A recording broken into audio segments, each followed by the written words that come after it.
I never thought that trusting my son would leave me without a roof over my head. I stood trembling on the front porch of Adam's $10 million lakeside cottage. The setting sun spread across the water, casting an almost holy glow on the scene, but all I felt was ice under my skin. My heart pounded so loudly I thought it might burst through my ribs. I kept telling myself he was joking, that he would laugh and pull me inside, saying, "Got you, Mom." Instead, Adam stood there, his arms crossed over his pressed linen shirt, looking at me like I was a stray dog he'd grown tired of feeding. Then he smirked, that cruel little twist of his lips I hadn't seen since he was a teenager, rebelling against every curfew, every rule. "Thank you for the cottage, Mom," he said, drawing out each word like he was savoring them. "Now you can finally rest, in a nursing home." For a second, I couldn't even process the words. My mouth fell open, but nothing came out. My knees nearly buckled, and I reached for the porch railing to steady myself. Then I heard it, the dull thud of my suitcases hitting the driveway. I turned to see them tumble down, old zippers bursting open, my clothes spilling onto the gravel like my dignity. It felt like my heart had split open. Each breath burned. I glanced at Adam, searching for even a flicker of regret, but he just watched me with cold amusement, as though he were dismissing an unwanted guest rather than his own mother. I forced myself to stand tall, though my spine felt like it might snap. My hands trembled against my skirt, my fingers curling into the fabric so tight I thought I might tear it. A single tear slipped down my cheek, catching the last orange rays of sun before falling to the ground. How did I not see it? How did I let myself believe his empty promises? I remembered the papers I signed, his hand on mine, whispering, "You'll finally have the life you deserve, Mom." And like a fool, I believed him. I believed that after all those years of sacrifice, all those nights alone, all those birthdays I spent working overtime so he could have everything, he would take care of me. But in that moment, standing on that expensive porch that my life savings built, I realized I had been nothing but a stepping stone to his dreams. Just another rung on the ladder he climbed to show off to his friends. My son. My only son. My vision blurred, but I didn't let myself crumble. I didn't beg. I didn't plead. I watched him turn away, laughing into his phone as he sauntered inside.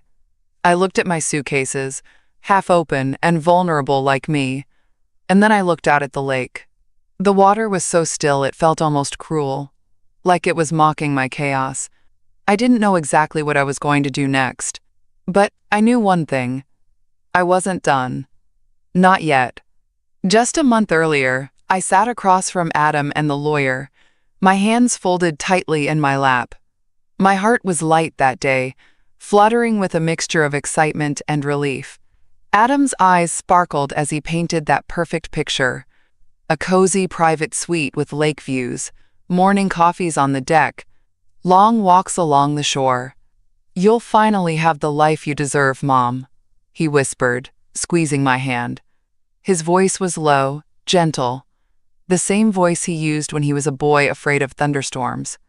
I clung to that softness, that memory of my little boy, so desperate to believe it was still there inside him. The lawyer droned on about the paperwork, explaining the sale of my apartment, how the money would go directly into finishing the cottage renovations.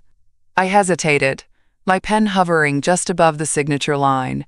A small, trembling voice inside me asked if this was really what I wanted, but Adam's hand tightened on mine again, and he leaned in closer. "Mom, you've done enough struggling. Let me take care of you now, please." Those words washed over me like warm water. I had spent so many years scraping by, counting every coupon, skipping meals so Adam could have new shoes. The thought of finally resting, of being looked after, felt like a reward I had almost forgotten to want, so I signed. I remember the smell of the lawyer's office, stale coffee and dusty old books. I remember Adam's relieved exhale when my pen finally moved across the paper. I remember the faint tremor in my fingers that I forced myself to ignore. When we left, Adam wrapped his arm around my shoulders as we walked to the car. "You won't regret this, Mom," he said, kissing my temple. I felt his lips on my skin, and I closed my eyes, holding that tiny moment close to my chest. I wanted to believe it meant something real. Back at my apartment, I started packing right away. Every dish, every photo frame, each little knick-knack, each piece carried memories of sacrifices and quiet victories. I wrapped them with care, whispering small apologies to the empty rooms, as if they were old friends I was abandoning. I didn't tell my church friends yet. I wanted to surprise them with stories of my new view, my new life. I pictured myself inviting them over for tea, showing them the sun dancing on the lake, finally able to say, "Look at the life Adam gave me." That night, alone in my bed for the last time in that small, cramped apartment, I laid awake for hours. I replayed every word Adam said, every promise. I wanted to believe so badly that this was the beginning of something beautiful. But I didn't know that each stroke of my pen that day had been the first nail in the coffin of my trust. I think back to the years after my husband died. Adam was only 12 then, so small, so lost. His father had been the rock in our lives, the one who fixed leaky faucets and read bedtime stories in that deep, comforting voice. When he was gone, Adam clung to me like a drowning boy to driftwood. I gave up everything without a second thought. Vacations? Never even crossed my mind. New clothes? Only if Adam had outgrown his. I picked up extra shifts, took on cleaning jobs in the evenings, anything to keep the lights on and his lunches packed. I remember sitting in that tiny kitchen, peeling potatoes late at night, listening to his soft snores through the thin walls. Each breath reminded me why I kept going.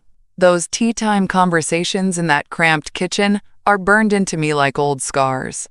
Adam would sit across from me, his elbows on the scratched laminate table, eyes bright as he talked about becoming an architect or a pilot or a world traveler. His dreams spilled out so easily, so unafraid. I'd nod, laughing sometimes, other times fighting back tears. I always told him, "Don't let the world shrink you, Adam. Be as big as you want." I used to imagine us together forever. He'd grow up, get married, have children, but we'd always have that kitchen. I saw myself baking cookies with his kids, the smell of cinnamon in the air, Adam popping in to steal one and flash me that mischievous grin. That was my dream, my future. All those sacrifices, all that grinding loneliness. It wasn't for a retirement cruise or a fancy condo. It was for that warm, noisy kitchen, for shared laughter and the comfort of knowing I had built something worth living for. Sometimes, when the loneliness clawed at me too hard, I'd open the box of his old baby clothes I kept hidden in my closet. The little blue onesie with the duck, the tiny socks. I'd hold them against my face and breathe in memories that no longer smelled like him but still somehow felt alive. I didn't see the shift in Adam. Or maybe I chose not to. I didn't notice when he stopped sitting at the table to talk. When he started answering my calls with sighs. When he stopped saying, "I love you," at the end of our rushed phone conversations. I ignored the warning signs, choosing instead to cling to those old echoes in my head. I told myself it was just the stress of adulthood, that he'd come back to me, that his heart was still the same as the boy who used to tuck his face into my neck after a nightmare. That's what hurts most now. Not the money, not the house, but the way I watched my son slip away in slow motion and did nothing to stop it. I loved him so much, I let him become a stranger right in front of me. After Adam slammed that door, I still clung to hope, like a child gripping a broken toy. I told myself it had to be a mistake. Maybe he was stressed, maybe he'd apologize, maybe he'd come running down the driveway, arms open, calling, "Mom! Wait!" Instead, I stood in that driveway for what felt like hours, the evening air turning sharp against my skin. I stared at my old flip phone, the one I'd kept for its big buttons and simple calls. My fingers shook as I scrolled through my contacts. Church friends, old neighbors, Helen from the prayer group. I called them one by one, voice trembling. "Could you check on Adam? I think there's been a misunderstanding. He asked me to leave, but I'm sure it's just temporary." They all listened kindly, their voices soft and careful, as if I were a fragile animal on the verge of breaking. But none of them had answers. Some offered prayers, others promised to talk to Adam soon. Each polite promise felt like another small stone dropped into my already sinking heart. By the time the sun dipped below the lake and the last golden glimmer vanished, I was sitting on a park bench down the road, my suitcases piled around me like sad sentries. I gripped that flip phone so tight, my knuckles turned white. Every few seconds, I pressed the side button to check for a missed call, as if I didn't already know there would be none. When I finally stood, my legs wobbled like they belonged to someone else. I picked up my suitcases, each one heavier than I remembered. My back ached, my breath came in shallow bursts, but I kept moving, because even if Adam had given up on me, I wasn't ready to give up on myself. Not yet. I told myself, tomorrow he'll call, tomorrow he'll fix this. But deep down, some quiet, honest part of me already knew tomorrow would be just as silent as tonight. It was almost midnight when I decided I couldn't keep waiting on that park bench. My entire body felt brittle, like one wrong step might shatter me. So I walked back to the cottage. When I arrived, the lights inside were bright, the laughter spilling out into the yard. For a second, my heart skipped. Maybe it was a welcome party, maybe this was some elaborate joke, and Adam would open the door and pull me into his arms, laughing. "You really thought I'd throw you out?" I slipped around the side of the house, the gravel crunching under my feet, and stopped just inside the hallway, my back pressed to the cold wall. I could hear Adam in the living room, his voice louder than I had ever heard it, weaving through the boozy laughter of his friends. "She's a walking ATM with wrinkles," he said, cackling so hard he had to stop to catch his breath. I mean, who even lets their mom believe she's moving in? The woman practically begged to sell her apartment. I didn't even have to push. The words hit me like fists. My breath caught in my throat and I pressed a hand over my mouth to keep from gasping out loud. Each syllable sliced me open, exposing every raw, bleeding hope I had still clung to. Another voice chimed in. I didn't know who it was. Maybe one of his new friends. Maybe one of those women in designer dresses I had seen in his photos. "Damn, you milked her good. You're set for life now, man." Adam's voice again, smug and triumphant. She was always so easy to control. Just dangle the word family, and she'd hand over her soul. I think I stopped breathing for a moment. My head buzzed, my legs buckled, and I slid slowly down the wall until I was crouched on the floor, hugging my knees. My mind replayed the moment he'd squeezed my hand at the lawyer's office, the warmth in his eyes. All of it, just an act. All of it a performance I had paid for, with every ounce of my trust. I stayed there for what felt like forever. Their laughter rose and fell like a cruel symphony, each burst of joy pushing me deeper into my own private darkness. Finally, I stood, numb and shaking, and stumbled out into the night. I don't even remember calling the motel. I don't remember checking in or climbing into the bed. But I remember lying there in that musty room, the smell of cheap detergent clinging to the sheets, my ears echoing with that single word, ATM. I turned to face the wall, curling into myself as if I could disappear into the mattress. My fingers trembled around my old flip phone, but I didn't call anyone. I didn't have anyone to call. I replayed his words over and over until they stitched themselves into the softest parts of me, until I believed them. The next morning, I woke up in that cheap motel room, with my cheeks crusted from tears and my body aching as though I'd been in a fight. In a way, I had. A fight for my heart. A fight I had lost. I stared at the stained ceiling for what felt like hours before I finally sat up, my head pounding. The day felt heavy on my shoulders, but somewhere under that weight was a flicker of something new, a pulse I hadn't felt in years. Resolve. I scrolled through my phone contacts again, my thumb hesitating over each name until I landed on Helen Church. My friend for nearly 2 decades. Helen had always been the one bringing pies to every potluck, the one whispering to me during sermons when my mind wandered. But beyond her warmth, Helen was sharp. She worked in real estate law, a detail I had always tucked away, never imagining I'd need it. I called her. My voice cracked before I even finished saying hello, but Helen didn't interrupt. She just listened. When I finally told her everything, Adam's betrayal, the apartment money, the cottage, there was a long silence. Then I heard her sigh. "Margaret, can you meet me today?" she said, softly but firmly. "There's a lot we need to look into." A few hours later, we sat across from each other in a small diner that smelled like burnt coffee and nostalgia. Helen had already ordered me a slice of cherry pie, knowing it was my favorite even when I had no appetite. I picked at the crust, my fingers shaking, my eyes darting to the door every time it opened as if Adam might come barging in to finish what he started. But Helen kept her eyes on me, steady and unwavering. When she reached across the table to squeeze my hand, I felt something in me loosen, just enough to let a sliver of air in. She opened her file folder and began explaining what she'd need to check: the property documents, the transaction records, the legal rights tied to my investment in the cottage. Her words washed over me: lien, equity, ownership share, terms that felt foreign and cold.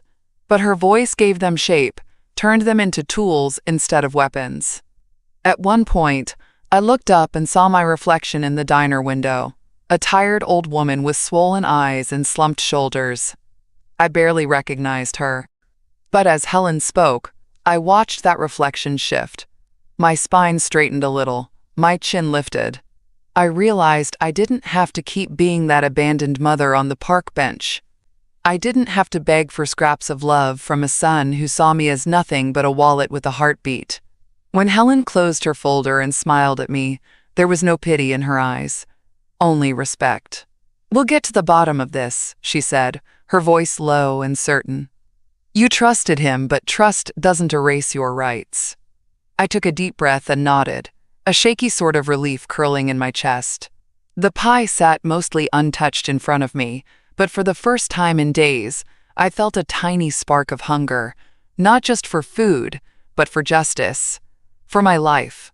As we stood to leave, Helen pulled me into a hug. Her warmth seeped into my bones, pushing out the cold Adam had left behind. When she pulled away, she looked me dead in the eye. "You are not alone, Margaret," she said. "Not anymore." A week later, Helen called me back to the same diner. I hadn't touched pie since our last meeting. Somehow, my stomach stayed knotted tighter than any crust. When I stepped in, Helen was already there, her glasses perched low on her nose, papers spread out around her coffee mug like a fortress. She looked up, her expression unreadable. My knees almost gave way. I slid into the booth, my breath shallow. "Tell me," I whispered, afraid of what she might say. She leaned forward, pushing a stack of documents toward me. "Margaret, you didn't just give Adam your apartment money. Legally, when you signed those renovation agreements, you became a partial owner of the cottage." My mouth fell open. My voice caught in my throat before I could shape words. Helen's eyes softened, but her voice stayed firm. "Adam not only used all your apartment money, he also took out large renovation loans. Loans he planned to repay by refinancing the cottage, or getting more money from you." I felt the world tilt. It was as though someone had opened a door I didn't even know existed, and behind it was a truth I had been too scared to imagine. "He can't sell or transfer that property without your consent," Helen continued, her finger tapping the document rhythmically. "In fact, because your name is on the title and the renovation contracts, you have legal claim to a significant share of it." The words washed over me in waves, each one pulling away pieces of the confusion that had been choking me. I closed my eyes, and suddenly I was back in the lawyer's office, Adam's hand squeezing mine, his whisper in my ear, "You'll finally have the life you deserve." I remembered the tremble in my fingers, the hesitation in my gut I forced myself to ignore. All this time, I thought I had been cast out with nothing. But I hadn't just given up my home. I had built a claim to his. Helen's voice pulled me back. "If we act fast, we can file a lien and freeze his access to the property. He can't sell it, can't remortgage it. He'll be stuck."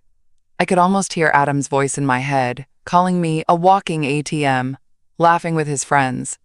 But now, for the first time, I imagined him speechless, cornered.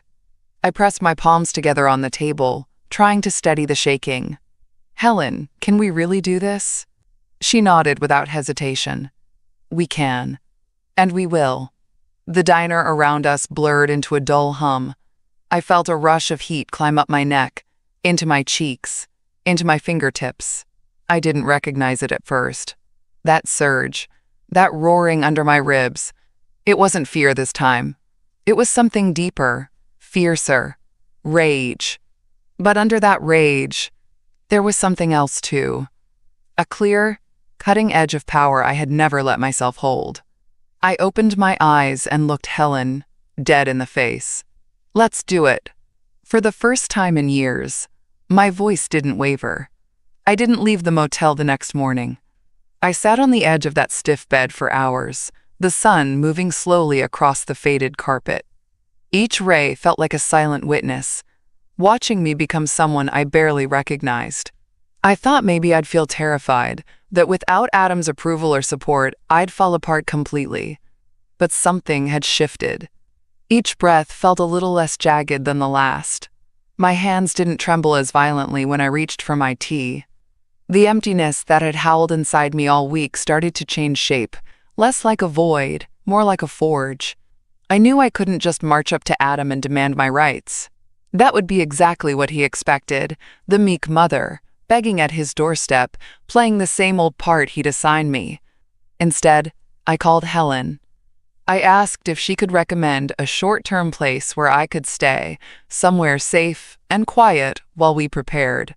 She suggested a small retirement community on the edge of town, nothing fancy, but warm, with bright windows and friendly staff.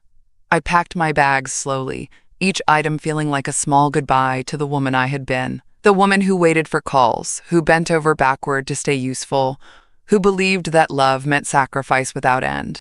When I arrived at the retirement community, they welcomed me with gentle smiles and soft voices. "Just until you find your footing," the coordinator said, her hand brushing my shoulder in a way that felt almost motherly. My new neighbors were kind. They offered me cookies, invited me to join their knitting circle. On the surface, I seemed like any other quiet, polite old woman, but inside I was building something. Every smile I offered, every polite nod, covered a resolve that was growing sharper by the hour. Each night, I replayed Adam's words, not to torture myself, but to harden my resolve. A walking ATM with wrinkles. Over and over, like hammering a blade on an anvil. I started to sleep through the night again. I started to wake up with my jaw clenched instead of my hand shaking. The women at the community thought I was sweet, a gentle old mother who had been through a hard time. They didn't see the fire, but it was there. I didn't tell anyone my plans. I baked cookies for the staff one afternoon, carefully arranging them on a paper plate, my hands steady. "Thank you for all you do," I said with a small, polite smile. Inside, I was already standing in front of that cottage, papers in hand, watching Adam's face crumble. But not yet. The timing had to be perfect. For now, I let him think I had disappeared, that I had dissolved into the background like an old ghost. Because sometimes, the quietest rooms are where the loudest battles are won. The sun streamed into my little room the next morning, catching the edges of my worn cardigan and turning it gold. I stood at the small kitchenette counter, measuring out flour and sugar with slow, deliberate care. I hadn't baked cookies in years, not like this, not as an offering, but as armor. That afternoon, Helen called. Her voice was firm and quick. "We've found the accounts," she said. "Adam has been trying to access your remaining retirement savings. He probably thought he could siphon off what was left before you realized." A cold wave rushed down my spine. My fingers tightened around the phone until my knuckles turned white. "Can we stop him?" I asked, my voice low. "We already did," Helen replied. "We filed to freeze your accounts this morning. He can't touch a cent now." I almost dropped the phone. My knees buckled, and I had to sit on the little armchair by the window. Relief flooded me so sharply, it felt like a second betrayal. a reminder of just how deep Adam's claws had dug into me, even after throwing me away. When I hung up, I pressed my forehead to the cool window pane. Outside, a few residents were tending to the small community garden. They waved when they saw me, their hands dotted with dirt and gentleness. I waved back, my eyes misting, but my chest felt stronger than it had in years. I spent the rest of the day baking cookies for the staff, chocolate chip, lemon shortbread, and almond crescents. I knew they wouldn't understand, not really. To them, it was a sweet gesture from a grateful old woman. But for me, each swirl of the spoon was a vow. Each tray sliding into the oven was a silent promise to myself. Never again would I let anyone hold power over me. When I brought the plates to the front desk, the young woman working there grinned wide. "Margaret, these look incredible. You really didn't have to." I just smiled, folding my hands neatly. "It's my pleasure," I said. My voice sounded so calm it almost startled me. I watched her carry the cookies into the break room, her laughter echoing down the hallway. Inside, though, I was a sea in a storm. The part of me that used to flinch, that waited by the phone, that begged for Adam's affection. She was dissolving, day by day. I went back to my room and sat with my journal. I wrote in big, uneven letters, "You are not his ATM. You are not a burden. You are a woman. You have always been more than what he chose to see." I let the pen rest on the page, my breath coming slow and steady. Then I looked out the window at the sunset, the sky bleeding pink and orange like a wound that was finally beginning to heal. Adam had no idea.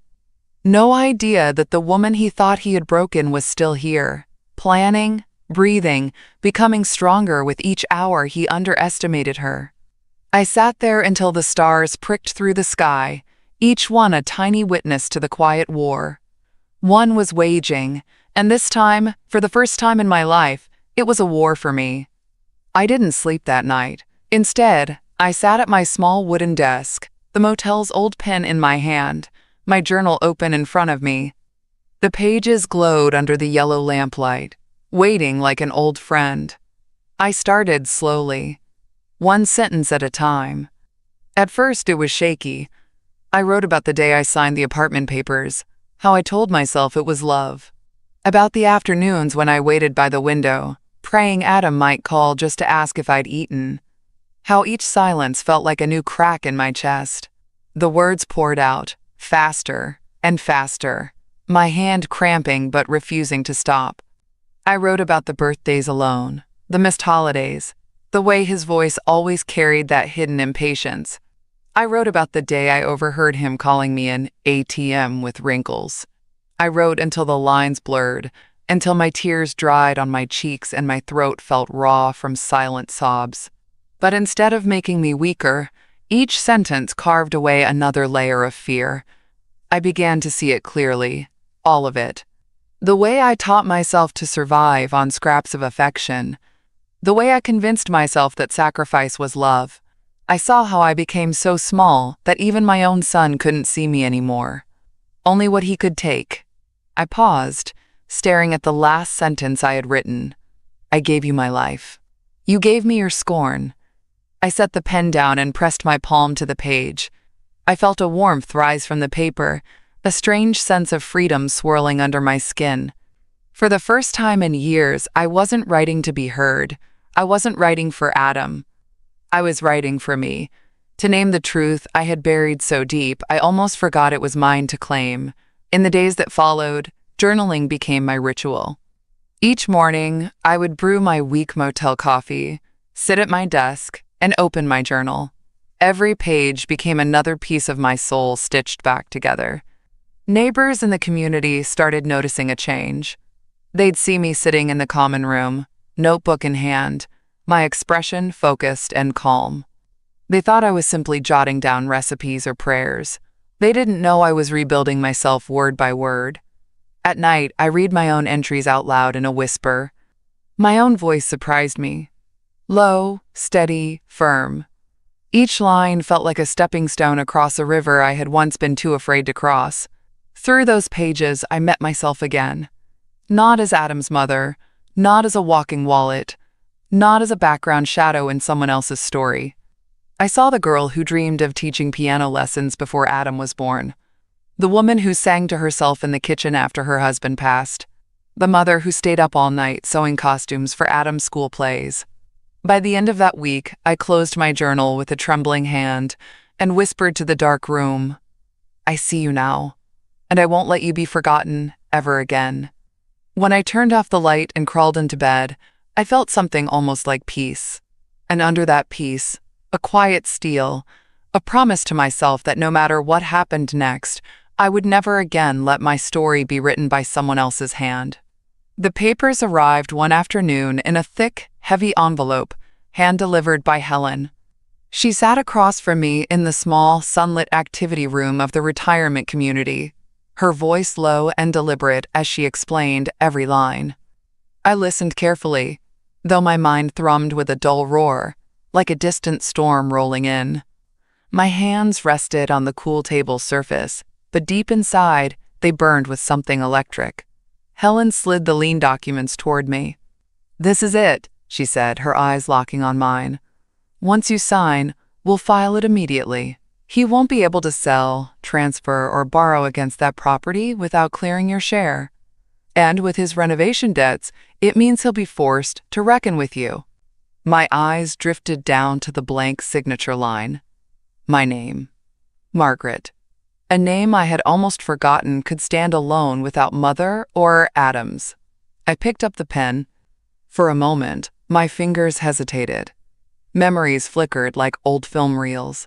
Adam as a baby, gripping my pinky fingers so tight. Adam in his graduation gown, eyes bright and hungry for the world. Adam whispering, "I love you, Mom," right before he left for college. But then, sharper images cut through. His smirk on that porch, his laughter echoing through the cottage walls as he called me an ATM. My suitcases crashing onto the gravel, my tears catching the evening sun. I pressed the tip of the pen to the paper, and the hesitation melted away. My wrist moved slowly at first, then steadier, my letters flowing strong and clean. It felt like I was signing away decades of grief, like each stroke set down a piece of my voice that had been stolen. When I lifted the pen, I let out a shaky breath I didn't even realize I'd been holding. Helen reached over and covered my hand with hers, her grip warm and grounding. "You did it," she said softly, pride shimmering beneath her professional calm. I nodded, a small smile tugging at the corner of my lips. It wasn't a triumphant grin. It was something deeper. A quiet relief. A whispered promise to the woman I had found again in those journal pages. That night, I sat at my desk and practiced my signature over and over. Page after page filled with my name in looping lines, each one steadier than the last. I felt almost childlike, giddy, in a way I hadn't in years. It wasn't about the cottage alone. It was about finally carving my name into my own story. About proving to myself that I could act, not just endure. When I finally set the pen down, I traced the last signature with my fingertip and whispered to the empty room, "You are here. You are real. And you are enough." I crawled into bed, my body exhausted, but my spirit thrumming like a struck bell. For the first time in my life, I wasn't waiting for someone to rescue me. I was becoming my own rescue. When Helen called 2 days later, I was in the garden at the retirement community, pulling weeds with one of the other residents. The phone buzzed in my apron pocket, and for a moment I almost didn't answer. I was so lost in the smell of damp soil and the gentle warmth of morning sun. But something in me knew this call was different. I wiped my hands on my apron, heart pounding, and answered. "It's done," Helen said without preamble, her voice edged with a sharp, fierce triumph. "The lien has been filed and processed. The property is frozen. Adam can't sell it, can't refinance it, can't touch it. And with the unpaid renovation debts, well, he's going to find himself in a very tight corner."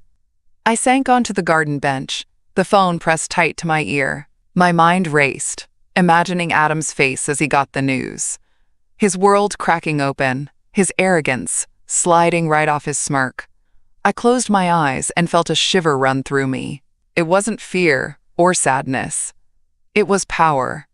Real, solid power, humming under my skin like a long-buried current finally breaking through. Helen continued, her voice low and careful now. When the lien is enforced, he'll be forced to sell. Your share is secured first, before any creditors or personal payouts. The rest will go to cover his debts.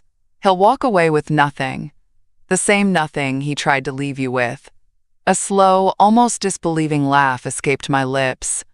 I pressed my free hand to my chest, feeling my heartbeat hammer against my palm like a victory drum. How do you feel? Helen asked, a hesitant softness creeping into her tone. I looked out at the garden, the neat rows of marigolds and basil, the bees drifting lazily from bloom to bloom.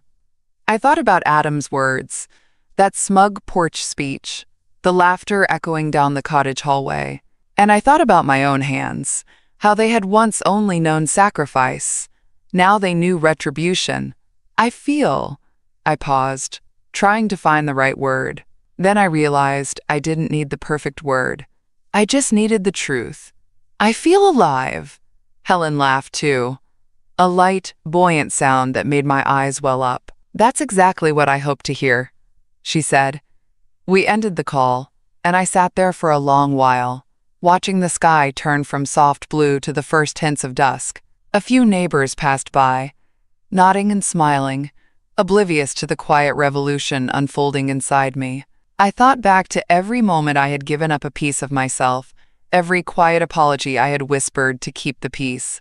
And then I thought of my signature on that lien, the final nail in the coffin of Adam's illusions. I rose from the bench slowly, my knees creaking, but my back straight. I wasn't just a mother anymore. I wasn't an ATM, or a servant, or a placeholder in someone else's story. I was a woman reclaiming her space, her voice, and her worth, one signature at a time. He arrived like a thunderstorm on a hot afternoon, sudden, loud, and impossible to ignore. I was sitting on the patio of the retirement community, sipping my tea in the shade of a big umbrella, a light breeze teasing the ends of my hair. I almost didn't look up when I heard his heavy footsteps coming down the walkway, but some part of me, that old part that always watched the door for him, turned to look. There he was. Adam. Face red, eyes wild, his hair disheveled like he'd been running his hands through it all morning. He didn't look like the polished son I once knew. He looked cornered, like an animal realizing the trap had already sprung. "Mom," he barked before he even reached me. "What the hell did you do?" I didn't flinch. I set my tea down gently, wiped a stray drop from my fingers, and folded my hands neatly in my lap. When I looked at him, I didn't see my son. I saw a man I used to love, and a man I no longer recognized. He stomped closer, towering over me. "You filed a lien? Are you insane? Do you have any idea what you've done? You've ruined everything." I tilted my head slightly, studying his face the way I might study a strange bird in the yard. My voice came out calm, almost soft. "I don't recognize you anymore. You are no son of mine." His mouth fell open, his eyes searching my face for the old woman he expected, the one who would stammer, apologize, maybe even offer to fix everything with another sacrifice. But she was gone. "You're crazy," he spat. "You think this makes you strong? You think you've won? You don't know how the world works, Mom. You're nothing without me." I felt a small smile tug at the corners of my mouth. It wasn't joy. It was release. The final cut of a rope that had bound me for too long. "I was always something without you," I said, my voice steady as stone. "You just never wanted to see it." He shook his head violently, his hands curling into fists at his sides. "You're making a huge mistake. You're going to regret this. When that cottage sells, I'll make sure you get nothing." I raised a hand, silencing him. "That's enough, Adam." My hand felt light in the air, but the words hit him like a brick wall. His face crumpled, his mouth opening and closing around curses that never fully formed. Around us, a few of the other residents had stopped to watch. I didn't care. For the first time in my life, I wasn't embarrassed to be seen standing up for myself. Adam stood there a moment longer, his rage sputtering into pathetic gasps. Then he turned, storming back down the walkway, his curses fading into the garden beyond. I picked up my tea again, my fingers steady, my heart slow and calm. I looked down at the reflection in the cup. My own face, lined and tired, but unmistakably mine. I took a long sip and set it back down, the taste sweeter than anything I'd ever baked. At last, I felt the full weight of the words I had spoken. "You are no son of mine." And I realized they didn't just free me from him, they returned me to myself. He didn't even make it out of the community gates before his phone rang.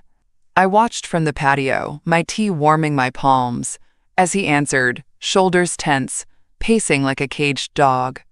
At first, his voice was loud, that same barking tone he used on me, but then it dropped, turned sharp and frantic. I couldn't hear every word, but I didn't need to. I already knew what they were telling him. The cottage was being seized and prepared for sale. My share was protected by law, carved out first like a prize piece of cake. The rest? All of it swallowed by his renovation loans and his reckless debts. He spun around, mouth twisted, eyes darting, as if trying to find someone to blame. But no one came to help him. Not his smirking friends. Not his so-called business partners. Not even the mother he used to see as a bottomless wallet. Adam crumpled into a bench across the garden, phone dangling in his hand. His head dropped into his palms, his shoulders shaking. Maybe with anger, maybe with the shock of losing everything he thought he owned.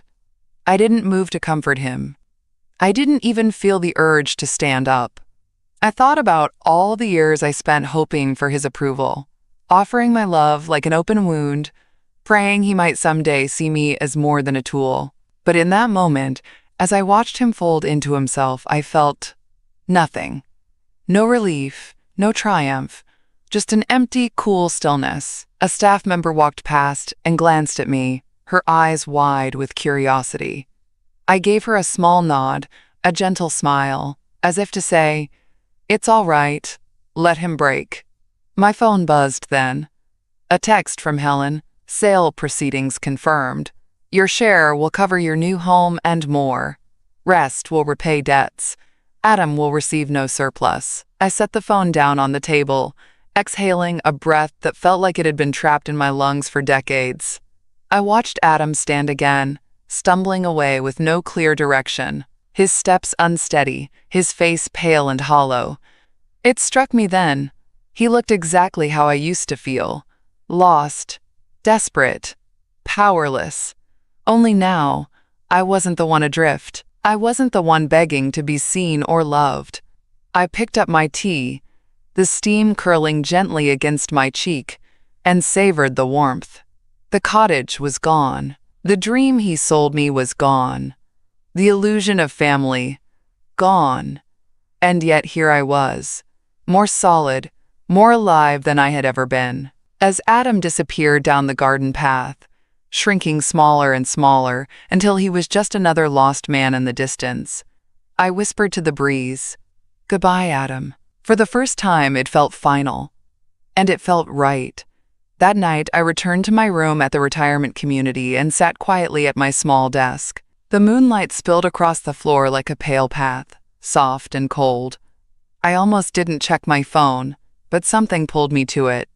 Some final thread that needed cutting. There it was. A message from Adam. "Mom, please. I have nowhere to go. They're throwing me out tomorrow. I need help. Just let me stay with you for a bit, please." I stared at the screen, my heart utterly still. I pictured him in a cheap motel room, the kind I had once wept in. The carpet sticky, the air stale and heavy. I imagined his trembling hands, his mind spiraling, as he realized there were no more credit cards to swipe, no more phone calls to charm his way out. Once, I would have rushed to pack a care package, rushed to his side with hot soup and open arms. Once, I would have believed this message meant he saw me again, that he needed me, that love could be mended with one desperate please.